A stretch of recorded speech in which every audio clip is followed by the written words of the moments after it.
101가지 전도법 시리즈 그 첫 번째 이야기 친구와 복음톡. 안녕하세요. 101가지 전도법 시리즈의 첫 번째 이야기 친구와 복음톡에 오신 것을 환영합니다. 지난번 영상에서 나누었던 101가지 전도법 소개 영상에서는 전도가 단순한 의무가 아닌 하나님께서 우리에게 주신 가장 큰 특권이자 축복의 자리임을 강조했습니다. 전도를 통해 우리는 잃어버린 영혼들을 하나님께로 인도하며 그들의 삶을 영원히 변화시키는 도구가 됩니다. 이는 단순히 한 사람의 구원이 아니라 하나님 나라의 기쁨이 되고 하늘의 상급으로 이어지는 놀라운 축복의 과정입니다. 이번 영상에서는 이러한 전도의 중요성을 다시 한번 마음에 새기며 친구와 복음톡을 통해 삶 속에서 실제로 이를 어떻게 실천할 수 있을지 함께 나눠보겠습니다. 혹시 복음을 전하고 싶은 친구가 있지만 어떻게 시작해야 하지? 내가 거절당하면 어쩌지? 친구와의 관계가 어색해지면 어떡하지? 이런 고민들 때문에 망설인 적 있으신가요? 걱정하지 마세요. 오늘 소개할 친구와 복음톡은 누구나 실천할 수 있는 쉽고 자연스러운 전도법입니다. 억지스럽지 않으면서도 강력하게 복음을 전할 수 있는 방법을 통해 여러분의 사랑과 순종으로 친구의 인생에 큰 변화를 가져올 수 있습니다. 그럼 지금부터 시작해볼까요? 1단계 전도의 시작은 기도입니다. 복음을 전할 때 우리 힘만으로 친구를 변화시키는 것은 불가능할 수 있습니다. 친구의 마음을 열고 복음을 받아들이게 하시는 분은 성령님이십니다. 그래서 전도의 시작은 언제나 기도로 시작되어야 합니다. 친구를 위한 중보 기도. 여러분, 전도를 결심하셨다면 먼저 하나님께 친구의 이름을 올려드리는 것이 중요해요. 친구의 마음이 복음을 받아들일 준비가 되도록 매일 간절히 기도하는 거죠. 기도는 마치 씨앗을 심는 것과 같아요. 이 씨앗이 언젠가 아름답게 열매를 맺을 수 있도록 우리가 할 수 있는 가장 귀한 역할을 하는 거예요. 예를 들어 이런 기도를 해볼 수 있겠죠. 하나님, 제 친구의 마음을 열어주세요. 복음을 들을 때 그 진리를 깨닫고 받아들일 수 있게 도와주세요. 그리고 제가 친구와 이야기할 때 제 말이 아니라 주님의 사랑이 전달되도록 성령님이 도와주세요. 어때요? 참 간단하죠. 하지만 그 안에 얼마나 큰 사랑과 소망이 담겨 있는지 모릅니다. 우리가 이렇게 매일매일 기도할 때 하나님은 우리의 친구의 마음을 준비시키시고 그 마음밭에 복음의 씨앗이 심길 준비를 해주실 거예요. 나 자신을 위한 기도. 전도를 앞두고 불안하거나 두려운 마음이 들 수 있습니다. 그러나 두려움 대신 담대함을 구하며 하나님께 의지하세요. 디모데후서 1장 7절 말씀을 기억하세요. 하나님이 우리에게 주신 것은 두려워하는 마음이 아니요 오직 능력과 사랑과 절제하는 마음이니. 여러분은 단지 하나님의 도구일 뿐입니다. 결과는 하나님께 맡기고 복음을 전하는 순간의 순종을 통해 이미 승리한 것입니다. 기도는 우리가 하나님께 하는 작은 일이 아닙니다. 기도는 하나님께서 세상을 움직이시는 가장 강력한 방법입니다. 2단계 진정한 친구가 되어 마음을 열기. 복음을 전하려면 먼저 관계 속에서 신뢰를 쌓아야 합니다. 복음을 전하는 이유는 친구를 진심으로 사랑하기 때문이지 전도를 위한 도구로 삼기 위함이 아닙니다. 친구의 삶에 진심으로 관심 가지기. 친구의 고민과 필요를 들어주며 친구가 나를 진짜로 걱정해주는구나 라고 느낄 수 있도록 진심을 전하세요. 요즘 어떻게 지내? 내가 고민했던 문제 해결됐어? 너 요즘 조금 지쳐 보여. 괜찮아? 친구가 어려운 상황에 있다면 그 순간이 복음을 전할 기회가 될 수 있습니다. 먼저 친구의 이야기를 들어주고 공감하는 것이 중요합니다. 작은 도움으로 예수님의 사랑을 보여주세요. 친구의 필요를 채워주거나 작은 배려라도 실천하세요. 내가 요즘 바빠 보여서 도와줄 일이 있으면 알려줘. 혹시 힘들다면 내가 너를 위해 기도해 줄게.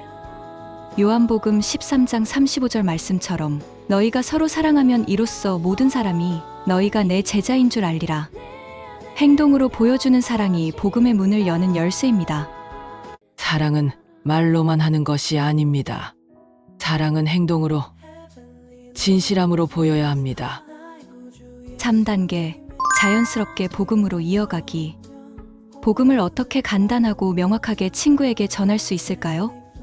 사실 복음의 핵심은 아주 단순합니다. 세 가지로 정리할 수 있죠. 첫 번째는 하나님은 사랑이십니다.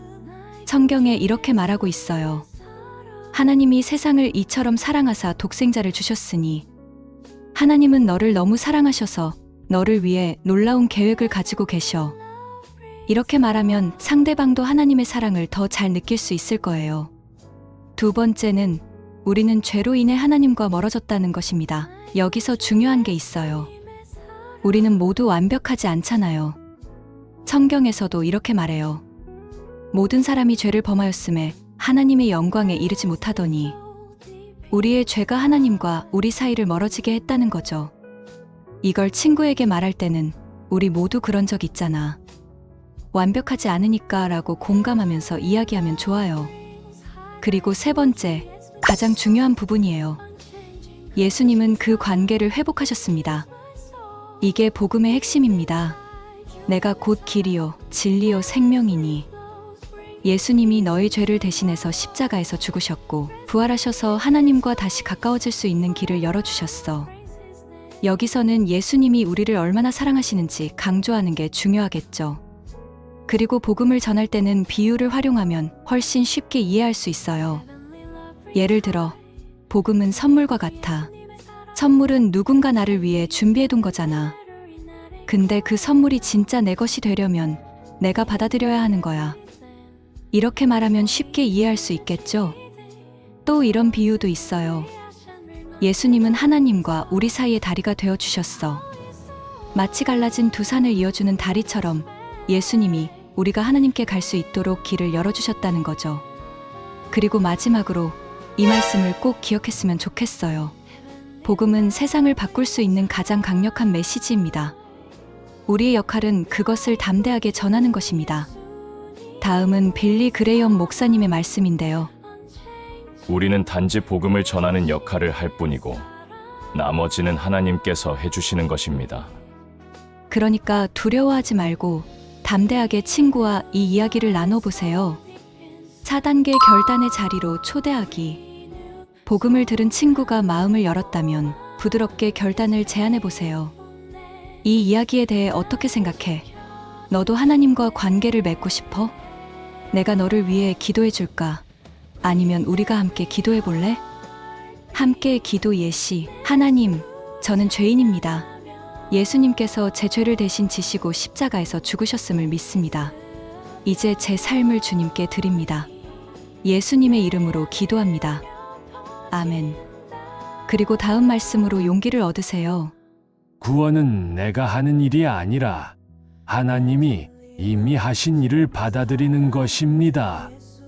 5단계 지속적으로 친구를 사랑하고 기도하기. 전도는 단발적인 일이 아니라 긴 여정입니다.